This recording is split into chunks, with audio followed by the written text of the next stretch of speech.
Santiago. Santiago is Director of Professional Services at Alien Vault. Those of you in Alien Vault know him well. And he's been spending a lot of time working on integrations with Cuckoo and OSSEC, some kind of interesting stuff. So he's going to talk to us about malware detection with OSSEC. Yeah, so basically, yeah, probably most of you guys are using OSSEC for detecting intrusions, brute force attacks. Not many of you, especially the guys using Linux servers, probably not using it to detect malware. But I think kind of researching on how to improve the rules that we have that are pretty old. The rules that OSSEC has for malware detection are from year 2008, so that's not useful anymore. And what I'm going to talk about here is about a different type of techniques in order to collect malware samples, analyze malware, and then detect it with OSSEC. That's the easy part, right? When you know what the malware is doing, when you know exactly how you can detect it, the easy part is how to create a rule and just detect it. So basically, I'm going to talk a little bit about different type of collection methods in order to collect malware, how to analyze it, and how to detect it with OSSEC, of course. So many of you already probably know about honeypots, not sure about web spiders or malware crawlers. So these are three of many different type of techniques that can be used to collect malware binaries, right? So I've used these three. The first one, honeypot with Dioneea, which is pretty old technology already, like I guess 5 years old or so. So it's not really that innovative. But yeah, basically Dioneea emulates network services and listens for attacks in order to analyze, run the shell code and get to download a malware binary from the malware distribution server.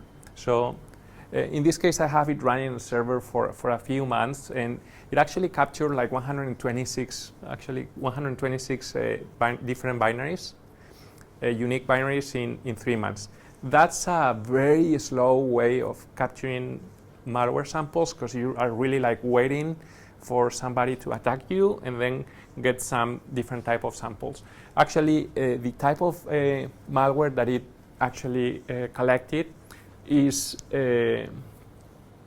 really well-known malware. If you see ClamAV antivirus detected 80%, that's a pretty high ratio for malware detection. So this technique, in my opinion, is not that useful, is slow, it's not that useful to collect malware. Then there are honey clients. Honey clients are basically tools that emulate internet browsers in order to download binaries from malicious sites, from sites, for instance, or not malicious, but sites that are doing doing drive-by download attacks. So basically, this could be legal sites, or for instance, Yahoo. There was a case with Yahoo that there was an iframe that was injected via the ads that Yahoo had and redirecting users to different web servers. So basically, the drive-by download attack basically works this way. You have a browser, you connect to a site that is infected with a malicious iframe, and then it redirects you to another server, and then it redirects you to another server. These kind of servers are actually running JavaScript in order to get information about your browser and about your system and look for possible vulnerabilities, right? And when they detect the vulnerabilities in your system, they are going to run exploit that is going to allow the attacker to run a shell code, and the shell code is going to take care of connecting to a malware distribution server, download the binary, install the binary in your system, and then from there, whatever you want, right? So this honey client that I'm going to talk about is TAC. This is pretty new technology, I think, and it's pretty active in GitHub. So it means they are working on it. The last commits were from last week, so it's pretty active. Let me show you an example of a drive-by download attack. Not sure. Is it too small, this, to be read? I think it is. So I'm going to try to read. So this is from an example that I got from urlquery.net, which is a web portal where you can search for different URL domain names, and you can see if those are categorized as malicious sites or not malicious sites. In this case, I took one example that is webgallery.no. I don't know where that from. It looks like it's from India, something like that. And this site just has a malicious iframe that is used to exploit your system and infect it with malware in case you have a vulnerable browser, right? It all depends on your browser and their vulnerabilities. So when we run that on it, we can see different type of things. I'm gonna try to make this a little bit bigger. Best I can do. So anyway, basically, when we run the Honey client with the URL we were analyzing, we can see that it redirects from one domain to another, and at certain domains, it actually cut and paste this, so it's not a complete log. Here, at certain domain, you can see some JavaScripts that are classified as malicious. This is a URL classifier that is based on Yara rules. So if you guys know Yara, I'm going to talk about Yara later, but basically, this is just the kind of output that you get out of Honey client tools, and I just wanted to show you that. Then we have also the possibility to use malware crawlers. There are two malware crawlers that I like a lot. Maltrief is one of them, and the other one is Rugpicker. Those are Python tools that basically go to well-known malware tracking sites like Malcode or Malware Blacklist or Malware Domain Lists, and they just go through the whole site downloading tons of malware. So it's really fast. It's an example of malware tracking site. And basically in 15 minutes, I got to download 345 unique binaries, right? So if you compare that with what a honeypot can get you, it's really a big difference, right? You can get tons of malware this way with a malware crawler, poorly detected by ClamAV in this case. So I guess this is just new malware, so it's good. Sorry? Would there be also polymorphic? Yeah, well, we'll see. Yeah, we'll get into that. Yeah. Then when you deal with a lot, with a high number of malware, you need to have an automatic way to process large number of malware, and that's kind of what you can do with a malware database. In this case, I want to talk about Viper, which is basically a repository based on SQLite that is basically allow us to upload malware automatically, classify the malware automatically, do searches, tag malware, and also it integrates really well with malware analysis tools, both static analysis tools like Yara or dynamic analysis tools like Cuckoo. So there are different type of modules that you can use with with Viper in order to analyze your malware. In this case, as you can see here, for instance, I have my different tags. So for every malware sample that I get from Dioneea, I tag it with Dioneea. Every malware sample that I get from Maltrief, I tag it with Maltrief or Rugpicker. Then when you get really into classifying the malware, what you should do is try to identify sources, things like that, and tag those depending on the malware type or malware pattern, right? So if you guys, have you guys heard about Yara? Do you know Yara? Okay, so Yara is kind of a simple tool that allows you to run rules on your malware, or not on your malware, on your files. Doesn't really need to be malware, on memory as well, or actually on network traffic, in order to identify suspicious patterns, right? You can create those rules. Those rules are really easy to create, human readable. Those are flexible rules. You can use ASCII strings. You can use white ASCII strings. You can use, there are Unicode strings, I think. So there are different type of strings, different type of things that you can use in order to create a Yara rule. In this case, this is one of the rules that we created at Alien Vault in order to detect specific type of malware coming from APT1 group. I'm going to talk about that.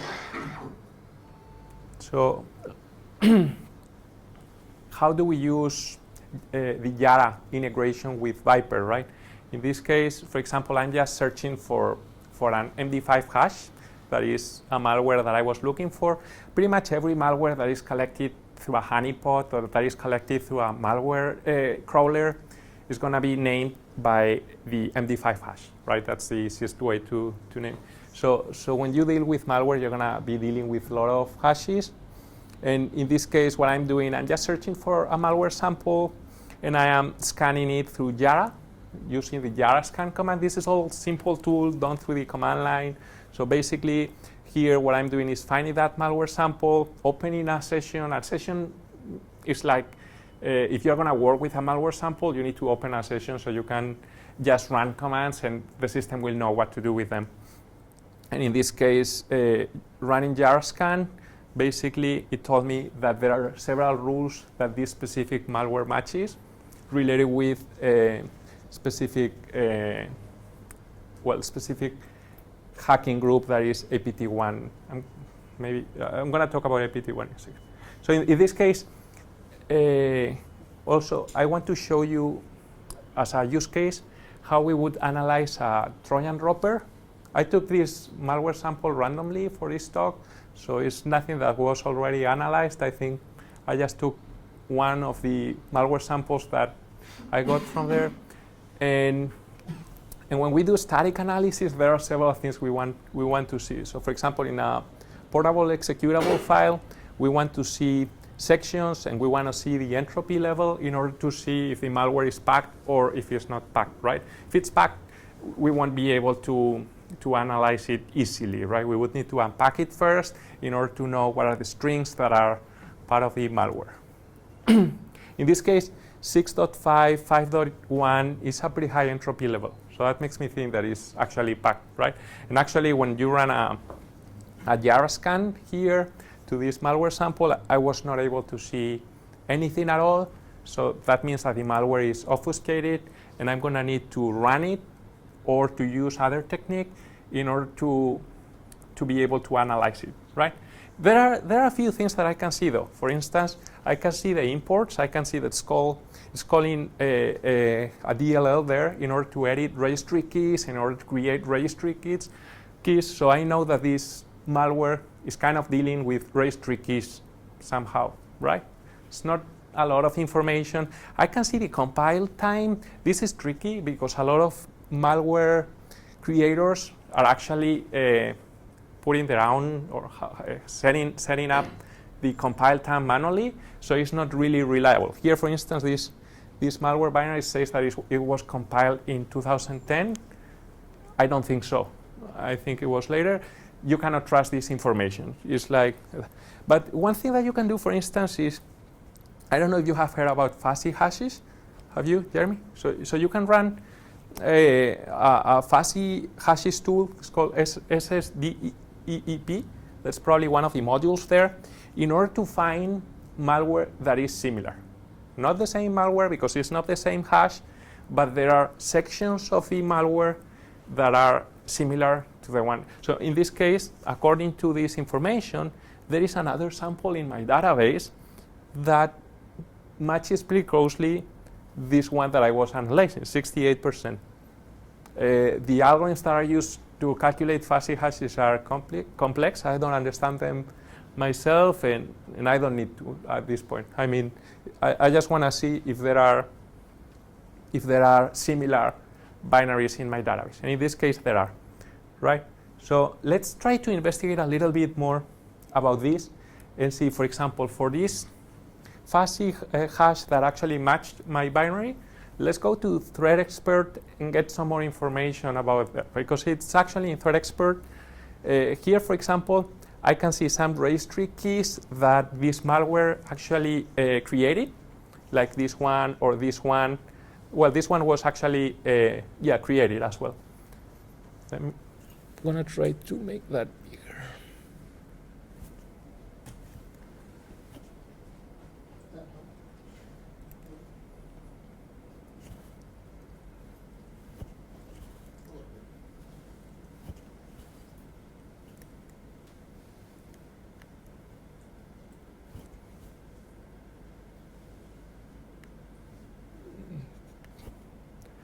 trying to figure out a way to. Well, doesn't really matter. There is a new registry key there that is created, and it actually adds an executable file that says acro rd32. That's probably Acrobat Reader 32 executable file. I don't have Acrobat Reader in my system. We'll see later, and we'll see that this registry key is created. Some other details that threat experts tell us are, for instance, where do they think this malware comes from? And this is based on network traffic, where is it directed to, what are the command and controls that this malware is using. So in this case, threat expert is just telling us that this malware was most likely created in China, and probably based on the IP address that it uses to communicate with the command and control server. So yeah, a little bit of information. Remember that this is not my binary. This is a similar binary that I was just looking in the internet to see what could I find about it. Then this is the interesting part. I mean, this is kind of basic static analysis, what I was talking about, but it gets really interesting when you get to run the malware in a sandbox and you get to analyze what is it actually doing. That way you'll be able to see what are exactly the registry keys that the malware is accessing to, what are exactly the files that the malware is modifying, creating, deleting, whatever, what is exactly the process that is executing, etc. I mean, yada, yada, yada. There are different type of things that you can learn. Cuckoo basically is it's one of the sandboxes that is used for malware analysis. Is pretty well known, I guess. It basically traces API calls, it monitors files, it monitors processes, it dumps memory, it dumps traffic as well, so you can analyze the memory that was in the system when the process was running. You can actually analyze the network traffic as well. So it's really pretty good tool, I guess. It's actually integrated with other tools like Yara, VirusTotal, Volatility for malware analysis. In this case, let's go ahead and have a look at our binary once we run it in Cuckoo Sandbox. So this is the information we get out of Cuckoo at the beginning.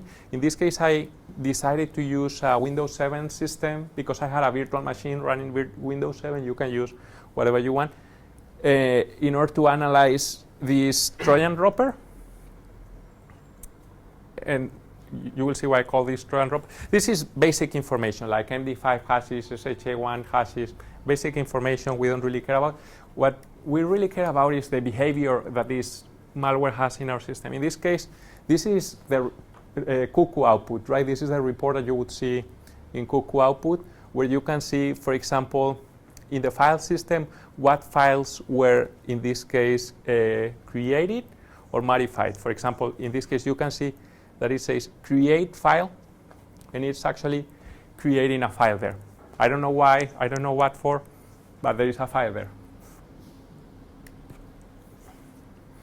More information about this file is here. You can actually get to download the file if you want to analyze it again. I mean, that's kind of a loop. You get to analyze one file, then that may be dropping another file, then you need to analyze that other file. In this case, I'm not doing that, but I'm going to show you some other things. For example, the network traffic analysis. Once you run the malware in the sandbox, we can see that it's trying to resolve, this is just trying to resolve a suspicious domain name. I don't know that domain name. It says garyhart.com. I don't know.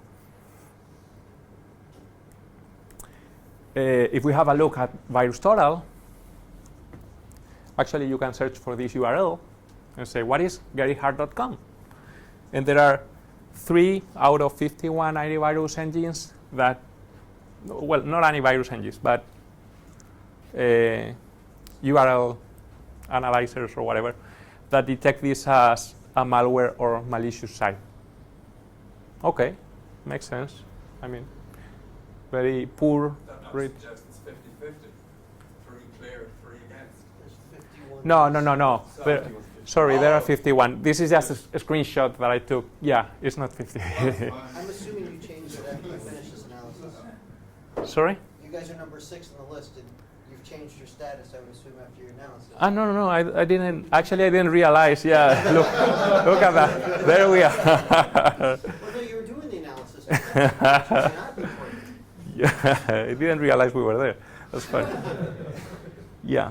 So, really nice thing about Cuckoo is, as I was telling you, it actually gets to dump the network traffic that is generated or received during the analysis into a pickup file, so you can read it with TCP dump. So when I read it with TCP dump, I can basically see that first thing that it does, it tries to resolve the domain.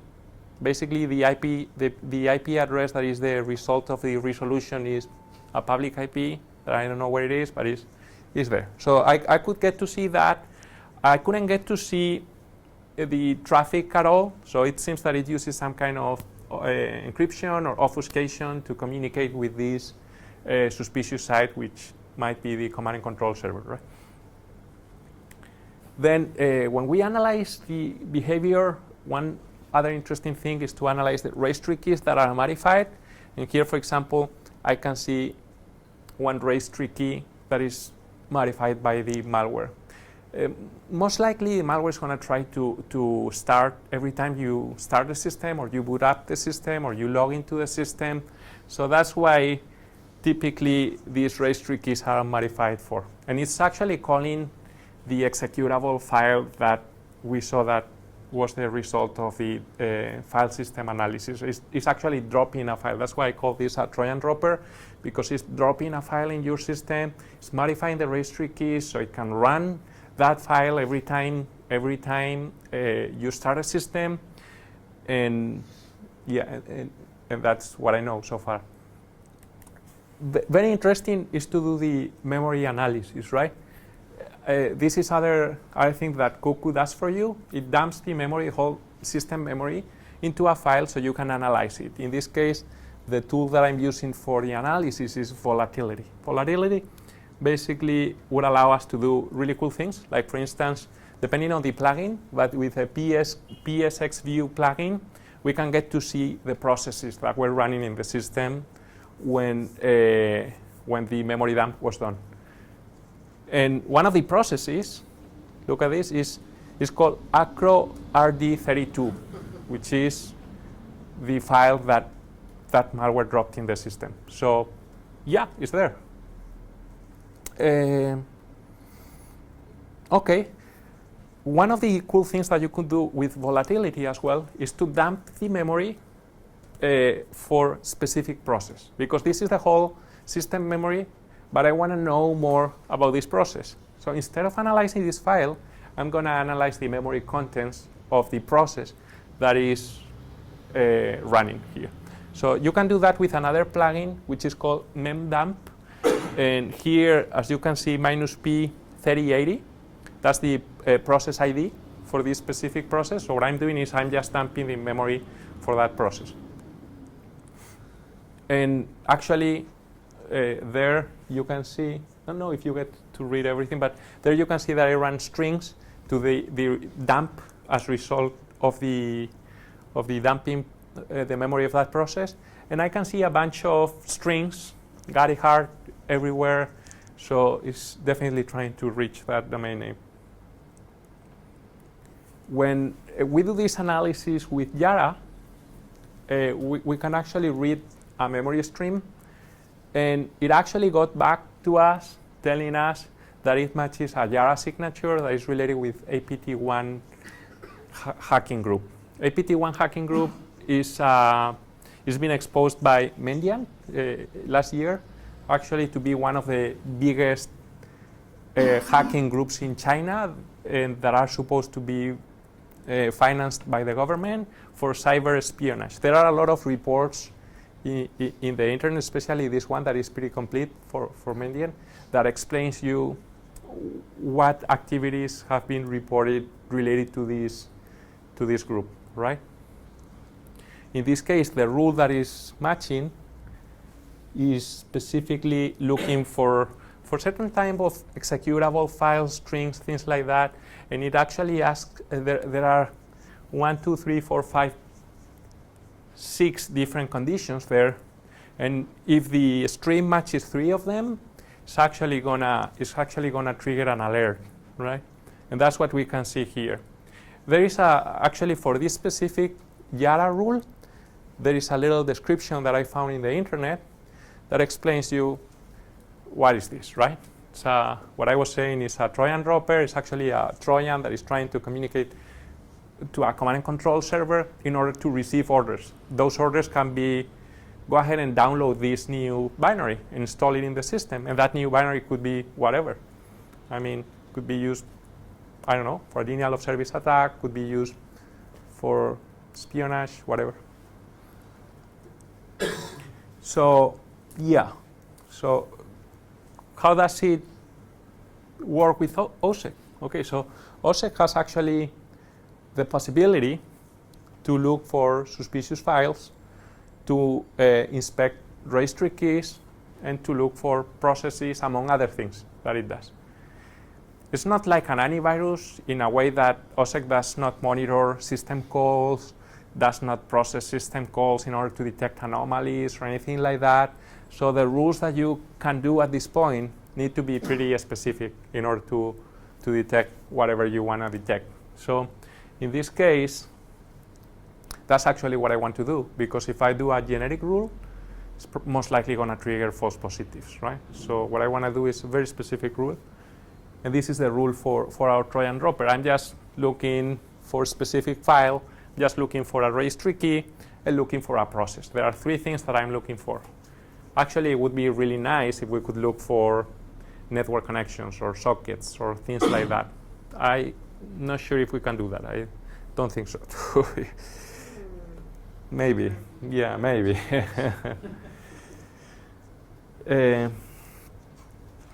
Yeah, and this is the alert that is triggered, right? Based on that rule. Let me do a little demo around this.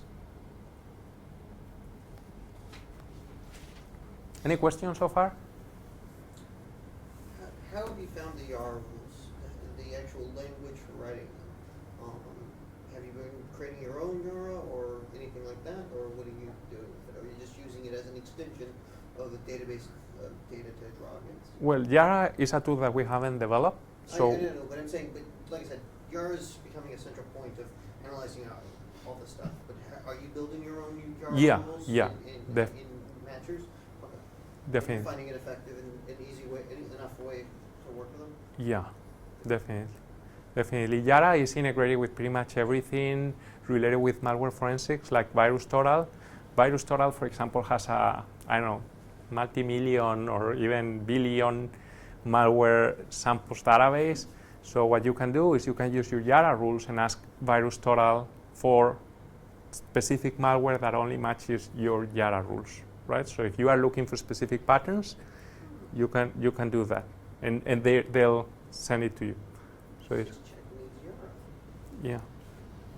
Any other question?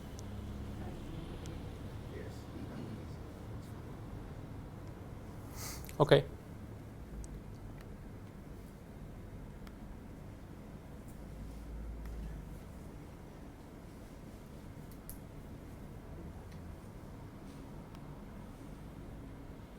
Windows. Okay.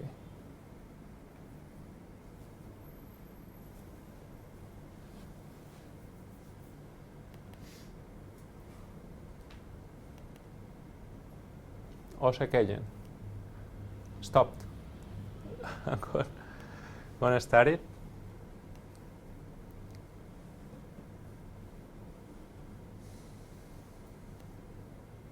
Okay, I actually want to show you a few things before I run the malware here. So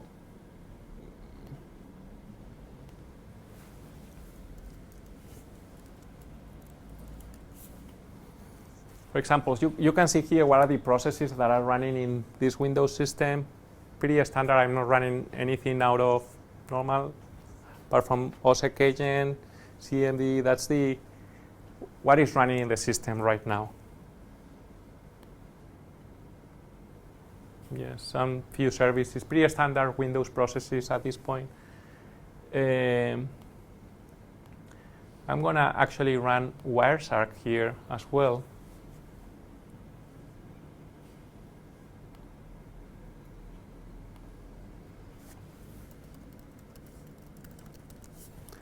This is monitoring my whole VMware network.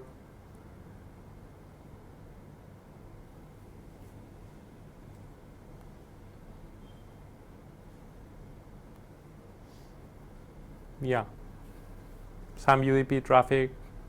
Yeah, that's actually OSSEC reaching the server. I have some other traffic there. Don't worry about it. I have some other systems running. Actually, I have an OSSEC manager running on a different system. Yeah, I think it's not.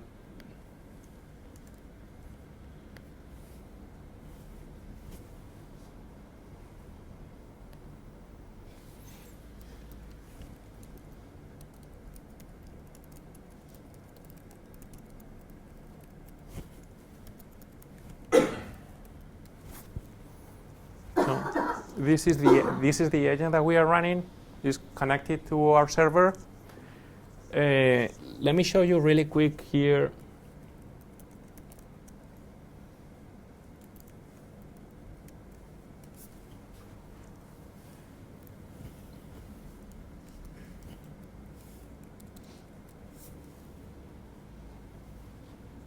Yeah, you can see the rules are pretty old. And this is the rule that I included in my OSSEC configuration in order to detect the Trojan dropper.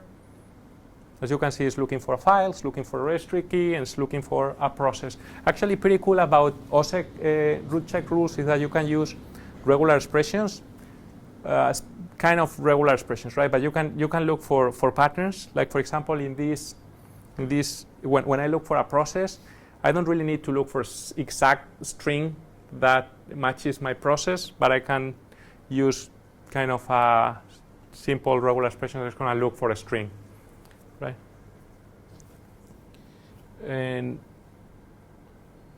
okay, let's go ahead and run the malware a second.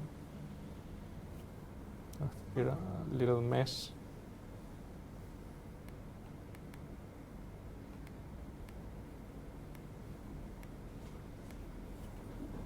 Yeah, that's the.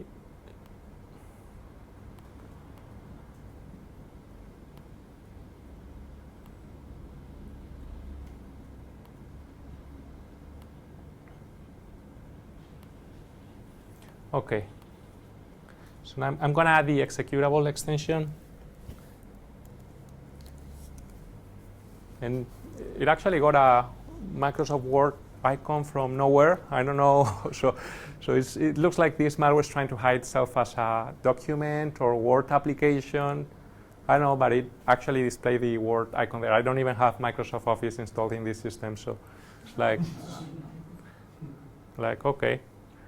And then, yeah, when we run it, takes a while, and that's it. You don't get. My Word didn't start up. Yeah, you don't get to see anything there. Let's go ahead and check again the processes list here really quick. And right there, you get to see Acrobat, Reader, something. Okay.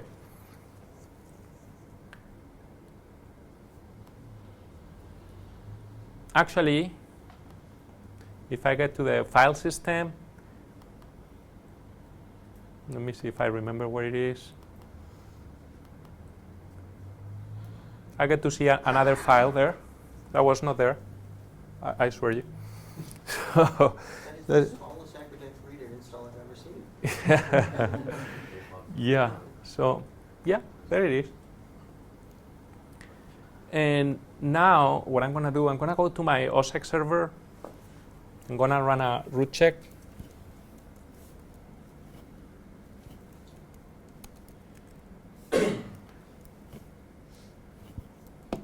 Actually, I don't remember.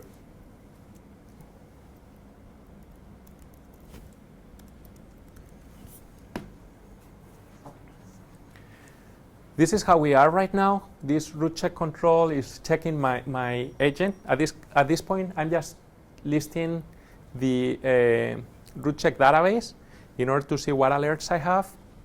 I have an alert related to null sessions allowed. I have an alert related with a Win Pickup driver running in the system. That's because I'm running Wireshark. I don't have any relay with the malware yet. What I'm going to do, I'm going to run a root check scan. If I remember how to do it. Okay. This is, I think it's agent control.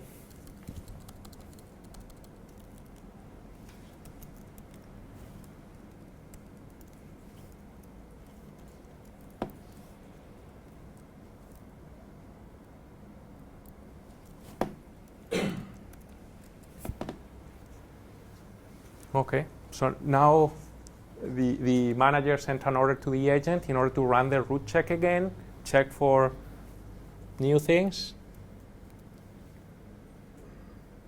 Let's see.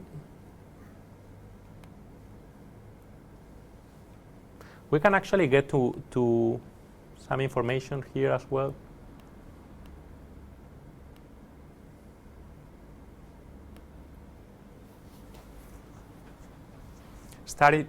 Starting root check scan, ending root check scan, so it's done already.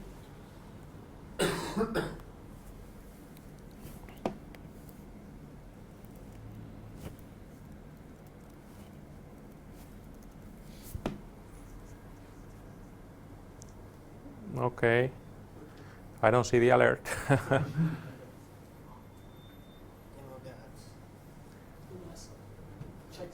Last scan did not update on that yet.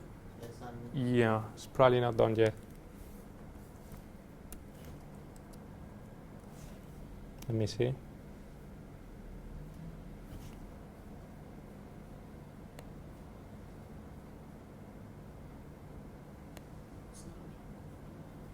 This is running.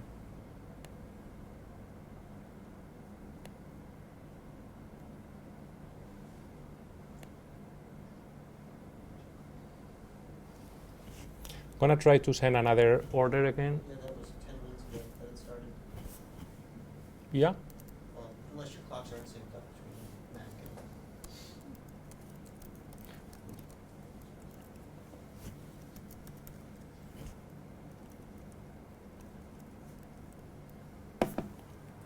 Do you list your agents again? I thought it was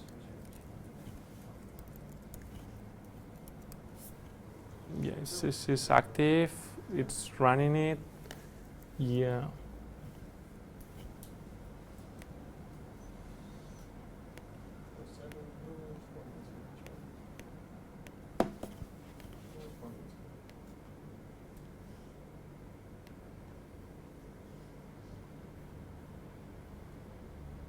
What time? No, it's right. It was only 4 minutes ago. Error opening directory. Yeah, let's give in. No, that's another thing. That's because it's monitoring files that's for file integrity checking. It's monitoring files that don't exist in this system. Yeah, let's give it a second. It's gonna trigger the alert, I promise. Any questions so far? Are you looking to ways to automate some of the flows to create the root check rules directly from the Cuckoo project? Yeah, I'm gonna talk about that. Yeah. Sorry. Yeah, no worries. It's part of future work.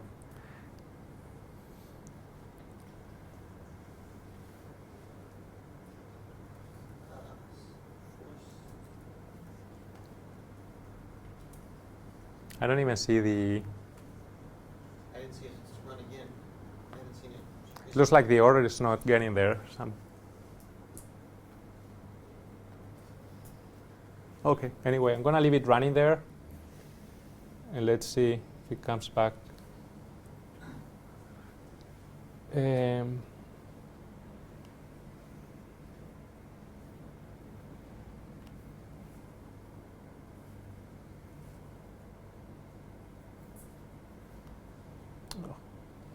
My agenda. Maybe Windows firewall is correcting could be. Anyway, this is kind of alert you would get out of it. So it's just like that. It's gonna give you the hash that I included as part of the reference for the root check rule. But you were asking, so Cuckoo allow us to create signatures in order to detect patterns in the malware that is analyzing, and in order to trigger reports or include it in reports. A report could be a JSON file, whatever. So what would be really interesting to do at this point is to automatically create signatures for those malware binaries that are dropping files, that are waking up processes in the system, that are modifying registry keys, and process that output so we can create OSSEC root check rules automatically, right? That's something that I haven't done yet. I think it's really not that hard to do. It's probably a simple thing to do. I haven't had the time to do it, but that would be the next step, definitely. Then, yeah, what I would do is a little Python script to basically parse JSON output and put it in OSSEC root check format. That's what you were asking for, right? Mm-hmm. Yeah, so I think that's doable. There are some concerns that I have is false positives, of course. How many can you get? How? So what I think this script should check is that there should be at least 3 different conditions in order to detect a malware. And still, there can be false positives, but it's really... Does the root check syntax allow for that right now? Yeah. So root check is an INI file, and it's got the group heading, and then everything inside that, you know, the bracketed section, everything in there has to match. So, yeah. That's the all. You can put all conditions Or there, any. or any. If you put any, I mean, Match. it's just one. What Yeah. I'm saying is, you were saying it should match at least 3, and all or any don't solve that problem. No.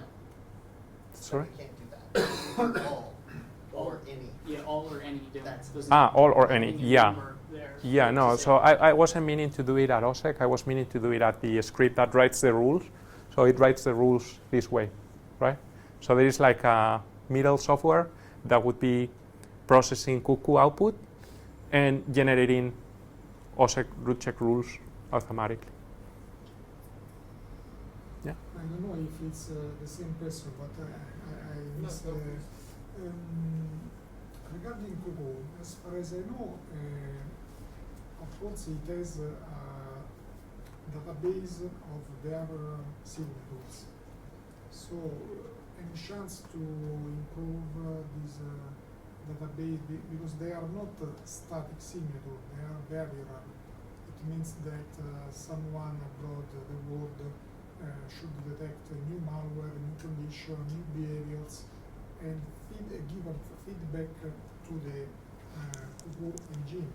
Because if I download Cuckoo, I don't know, it brings 20,000 signatures, nothing more. So I guess we Yeah. is I think you are to improve. talking about polymorphic malware, things like that.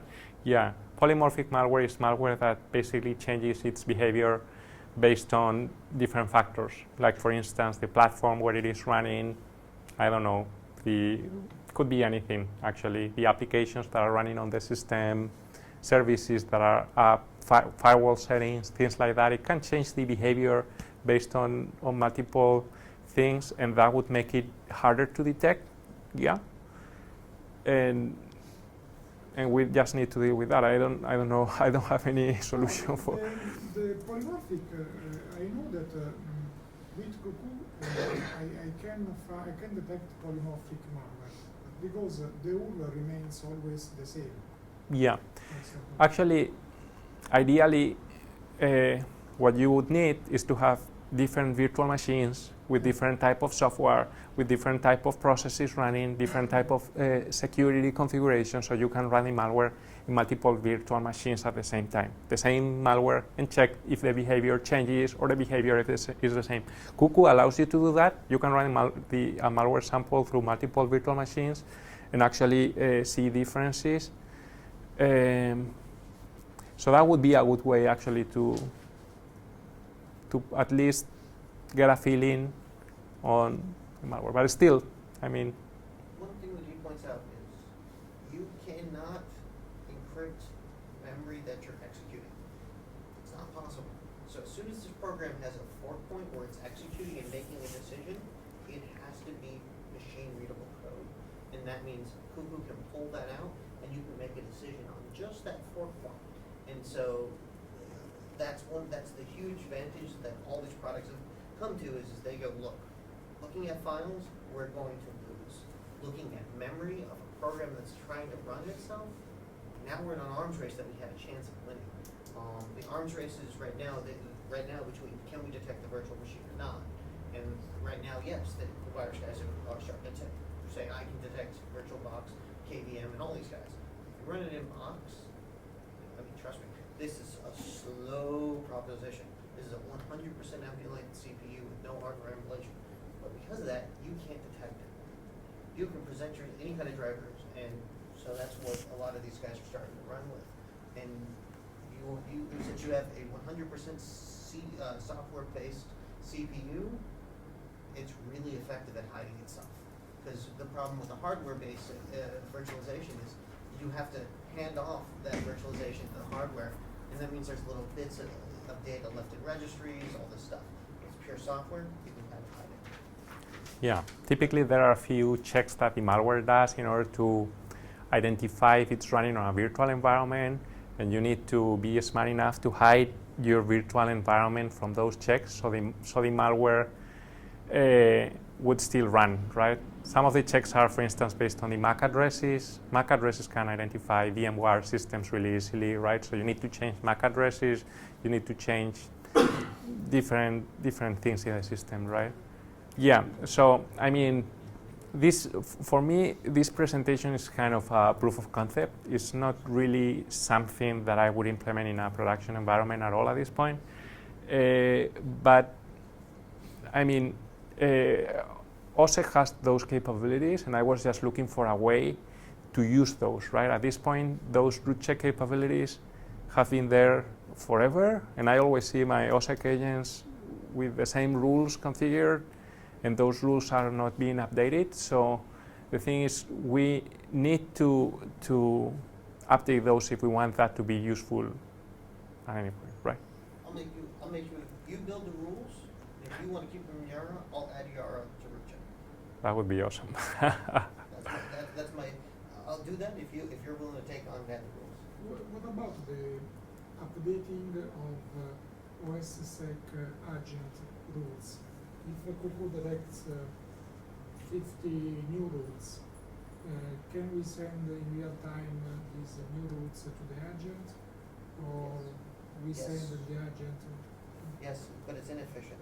Right now, the method that OSSEC pushes, it's a shared directory, and you don't want to do like what we currently do is all the root checks get pushed down from the server to the client to the agent, and then one of the things though is that OSSEC requires a restart for those changes to take event. So what happens is you fire an event on your server, it says restart all your agents, the agents all restart, and they got the new ones. But you have to be very careful in operationalizing this, in that if your root check is not perfect, all your agents will have shut down.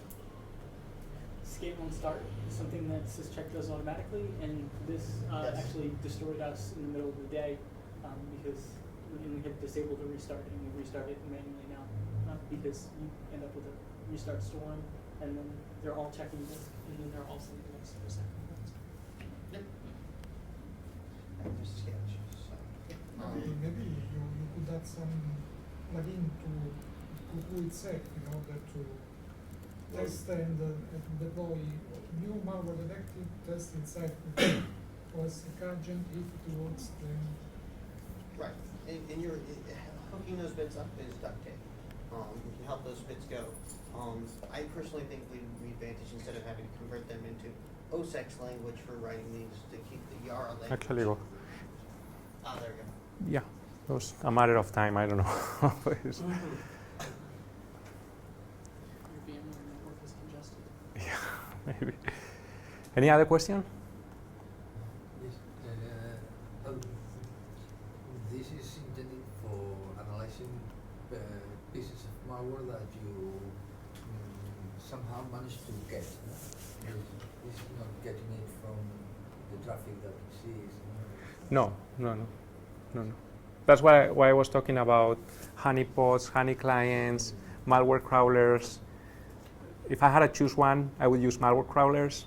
There are many different malware tracking sites that are going to do the tracking job much better than you.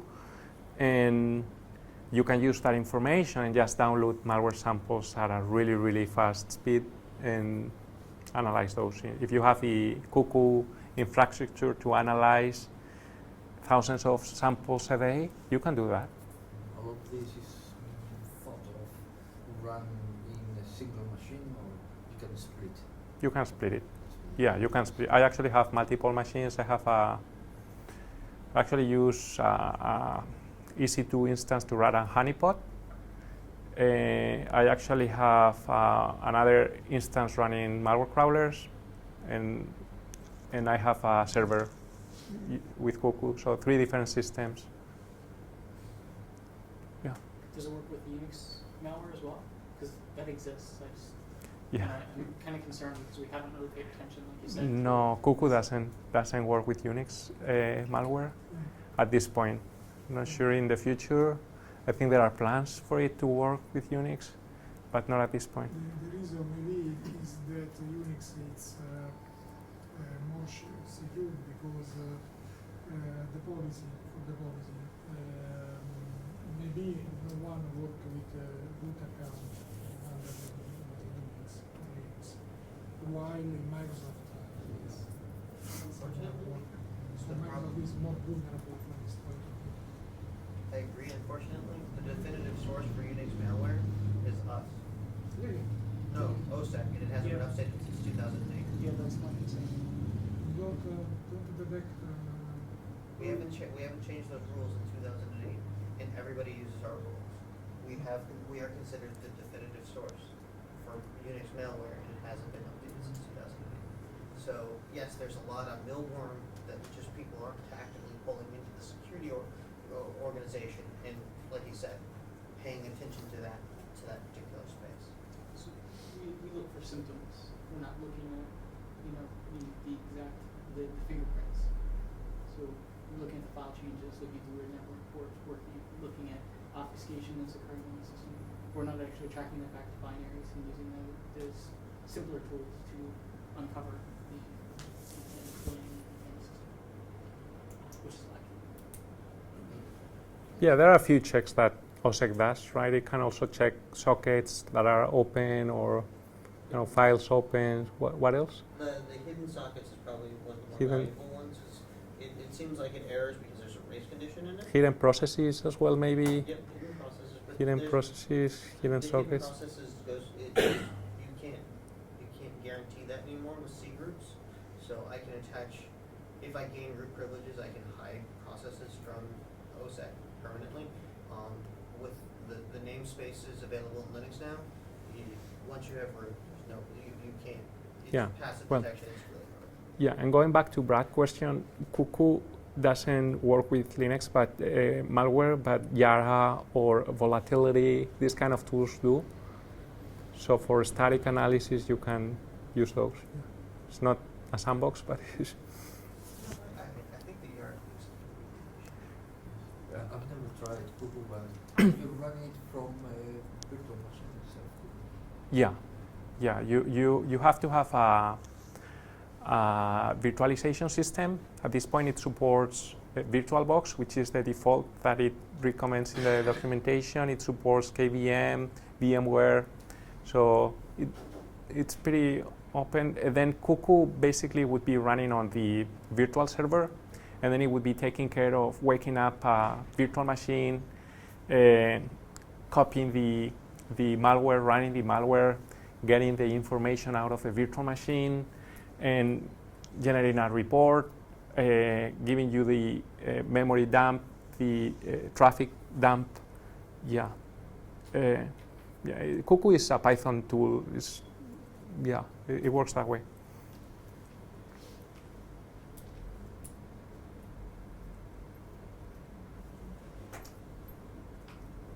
Any other question? Okay, thank you.